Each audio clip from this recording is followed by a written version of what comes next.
Hello everyone! Samahan nyo kami mamasyal sa Botanic Garden dito sa Dunedin. Kasama ko pala yung wife ko dyan. Siyempre, quality time. Last May 5 pala yan guys. Siyempre, late upload na naman.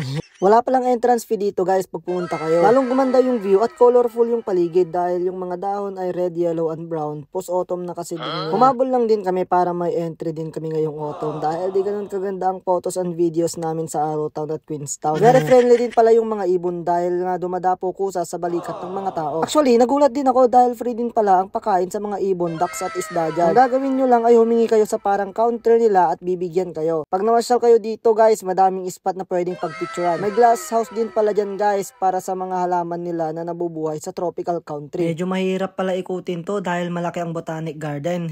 Pero for sure worth it naman pag nagawa nyo. Madami din pala nagpipiknik dito at nagja-jogging guys. Trivia muna tayo guys. Alam nyo ba na ang Dunedin Botanic Garden ay na-establish noong 1863 at ito ay ang kauna-unahang botanic garden sa New Zealand. Meron po itong 28 hectare na sukat. Meron din po itong over 6,800 plant species and the song of wild native billbird, wood pigeons at iba pa. Thank you for watching. Gusto nyo pa ba ng more adventure? Follow na. God bless everyone. Peace!